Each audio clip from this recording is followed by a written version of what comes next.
Hello, colleagues and friends, and thank you for tuning in again. I'm Elijah Kinte, the Urban Herbalist, and today we're going to be talking about sulforaphane and its antiviral effect on humans and mice, commonly found in cruciferous vegetables such as broccoli, Brussels sprouts, greens, and cauliflower.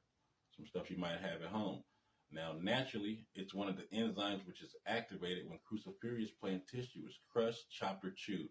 It also is important to note that the bioavailability of sulforaphane in humans depends on many factors, including the amount consumed, dietary form, preparation techniques, and the individual's gastrointestinal microflora. It's the principal biological active phytochemical derived from glucoraphanin, that naturally occurring precursor present in high concentration in cruciferous vegetables. So sulforaphane exhibits antiviral activity against pandemic SARS-CoV-2 and seasonal HCoV-OC43 coronaviruses in vitro and in mouse. So some studies show that sulforaphane can prevent formation of DNA adducts, which is a type of DNA damage. So we're going to check out a couple graphs, but first, the treatment of sulforaphane increases the phagocytic activity of alveolars, macrophages, and reduces lung injury in animal models of acute respiratory distress syndrome. Sulforaphane also decreases the level of IL-6 and viral load in human subjects affected with the live attenuated influenza virus. Numerous clinical trials utilizing sulforaphane demonstrate favorable pharmacokinetics after oral dosing and documented excellent tolerability and safety. So therefore, promoting a balanced and robust antiviral response while modulating the excessive innate inflammatory response could represent a favorable scenario that can reduce the viral loads and limit collateral damage of the affected cells and lungs. So follow along, because in this report we noticed that sulforaphane inhibits in vitro HCoV-OC43 and SARS-CoV-2 infected mammalian cells, and it appears to have a synergistic interaction with remdesivir. In addition, sulforaphane reduces the load and pulmonary pathologically, which is seen in mice models of SARS and COVID-2 infections. Antiviral effects of sulforaphane against HCoV-OC43 and SARS-CoV-2. To evaluate the potential virus inhibitors activity of sulforaphane, Vero 1008 were used to expose in vitro for 1 and 2 hours of oculation with coronavirus. So the medium effect plot and dose effect curves calculated for Vero cells C1008 cells that were infected with SARS, CoV-2, and the Wuhan HU1 after 1 to 2 hours of incubation, with increasing concentration of sulforaphane. In graph B, you can see the cells also affected with SARS and Wuhan H1 for 24 hours and then incubated with sulforaphane. Now the antiviral data is displayed in red, anti-host activity is displayed in blue. Okay, and you can also see the cells were incubated with sulforaphane for 1 hour before viral inoculation.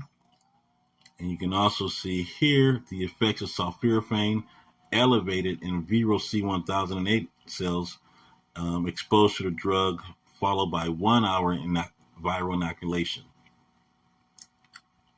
Okay, and the effects of sulforaphane and remdesivir were elevated in Vero C1008 cells exposed to the drug for 1 hour before viral inoculation. The dotted lines represent 95% confidence intervals. And most of these experiments were performed a minimum of 2 times up to 6. Now, if we go down a little bit further and we look at graph 5, we can see the myeloid cell subset shown as a percentage total CD45 plus immune cells within the lungs.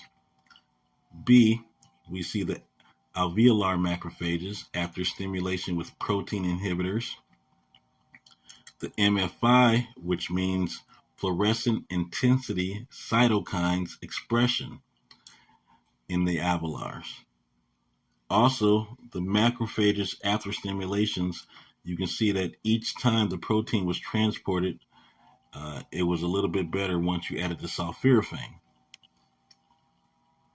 Okay, the T cells were stained ex vivo immediately without further stimulation and elevated for the expression of Ki67, PD1, and MHC2. You can also notice the percentage of CD8 or CD4 T cells from the spleen or lungs. And this expression indicated in the markers as shown. We also have the percentage of CD8 or CD4 T cells, spleens of the lungs. Expression indicated markers after stimulation. Again, each dot represents one mouse. And you can see the difference. Every time sulforaphane is added, you have elevated levels. After reading that study, definitely sulforaphane should be explored as a potential agent for prevention and treatment of coronaviruses and maybe any other sicknesses you may have.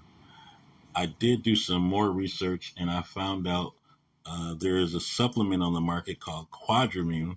It was issued a U.S. patent for treating COVID, issued a U.S. patent on immune modulators, and it was clinically proven to stimulate immunity.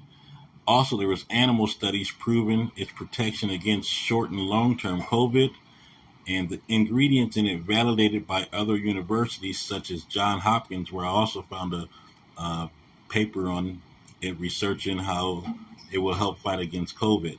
And it was made by one of the biotech companies that has FDA phase 3 COVID trials approved. So definitely check out Quadrimune and its effects for COVID. And it's an immune support supplement. Thanks again. It's Elijah Kente, your urban herbalist.